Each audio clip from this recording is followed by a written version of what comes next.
If you thought creating a Shopify store was easy, creating a WooCommerce store is even easier.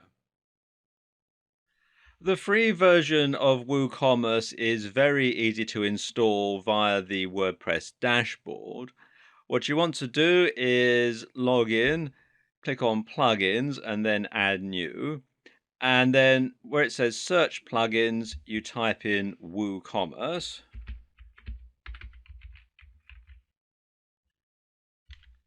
and then enter. And you can see it shows it here, WooCommerce by Woo Themes. And then you simply click here where it says install now.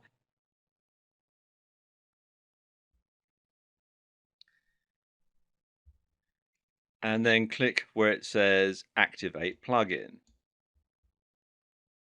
It takes you through to this page, and this is the setup page. You can actually skip the setup if you want, although it's a good idea to just simply click here on let's go and then follow the instructions. And it takes you through to this page, the page setup. And this is where WooCommerce will add 4 pages to your WordPress site in order for it to work properly. And let me scroll down a bit here. Those pages are shop, and this is the shop page where you'll display your products. Cart, this is the shopping cart page. Checkout, pretty self-explanatory. And my account, and this is where registered customers will be able to manage their account details and view past orders. And it says here at the bottom, once created, these pages can be managed from your admin dashboard. So let's click here on continue. Then you want to have your store locale set up. And this is going to vary, obviously, depending on where you are in the world. They want to know where your store is based, the currency that you're going to use, which unit should be used for product weights, and which unit should be used for product dimensions. And it'll probably take this from your IP address from where your hosting is. So, of course, if your hosting is in a different country to where you are actually based, you might need to change these, but it's quite simple. You can just simply change them from the drop down menu here and so on. And if you deal in a different currency, you can change it here. Again, all sorts of different currencies that you've got here. So it's fully customizable. I'm going to leave all these at the default settings and click here on continue. Now it wants to know about shipping and tax. Now, if you're selling a physical product, then yes, you want to check this box that says, yes, I will be shipping physical goods to customers.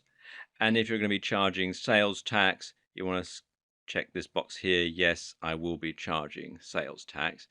Obviously, this depends on where you are.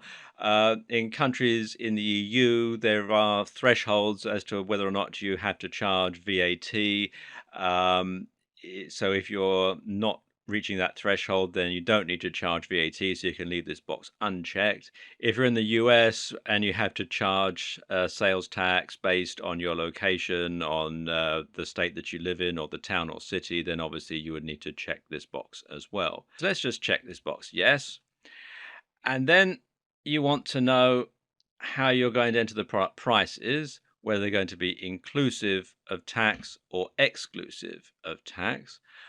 In the UK and most EU countries, the prices are inclusive of tax. So I'm going to check that radio button. In the US, of course, most prices are exclusive of tax. So you need to keep this radio button checked. Then they'll want to know your country, state if you're in the US or Australia, and the tax rate. And as you can see here in the UK, our VAT rate is an eye-watering 20%. So that's all set up. So I'm now going to click here on continue. Next step is to set up payments. And it comes with a couple pre-installed, PayPal and Stripe. But you can also take additional payment methods, although there is an extra charge for the extra plugin. you can take PayPal, check payments, backs transfer, or cash on delivery. I suspect most people who are watching this video will probably want to accept PayPal, so let's check that. Now you want to enter your PayPal email address in here and then click on here for continue. And once that's done, you can choose whether or not you want WooCommerce to collect non-sensitive diagnostic data and usage information. I'm going to click no thanks. And then that's it. You can create your first product by clicking on this button here. When you go back to the WordPress dashboard, you'll find that there's now a couple of extra tabs here at the side. You've got your WooCommerce tab where you've got your orders, coupons, reports, settings, system status, and add-ons. And you've also got your products.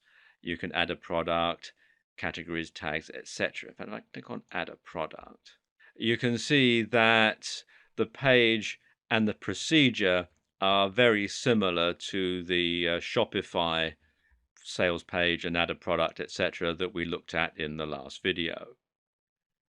One of the great things about WooCommerce is that they do come with a lot of support.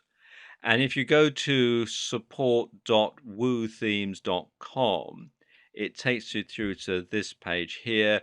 There's a knowledge base. You can search for answers if you're having a problem. It also has a very extensive video tutorial series that you can access from within this page.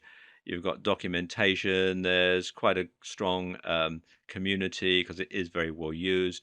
And also you've got things like troubleshooting tips and a whole lot of other stuff as well. And it's well worth a visit to this site because it can provide you with an awful lot of information.